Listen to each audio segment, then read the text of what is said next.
When did you find the first insights to move from developers to salespeople? It was actually my co-founder Nikolai who suggested this. He kind of saw it from the beginning, right? We're like, okay, we're working with spreadsheets, we're pulling in API. I built like a super simple version where you can pull in data from a couple of like different tools. And when we saw it kind of like pop up in the cell, we both felt like, oh, this feels like magic, which ended up kind of being like the feeling that came across to others. This is all super abstract, but I'm sharing it because I think it's helpful for other people whose brains work this way. But we were like, we could go to use financial data, numbers. That's what people do in spreadsheets. That's one thing that you could do. And there's companies like Equals that ended up doing that. Or you could go to list building, which is the other thing that people do in spreadsheets. And who's building lists? Well, it's salespeople, it's marketers, it's customer success, it's go-to-market team. And so one of the things that he started doing was reaching out to people to talk about our product. And so he started doing prospecting and was like, hey, we should really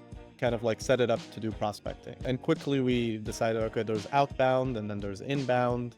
And there was a huge kind of conversation around like where we should start. And we came to this pretty early, but we ended up spending a lot of time, I would say, not deciding or deciding and then kind of walking it back, which I think is a common kind of thing that happens when you're at an early stage startup.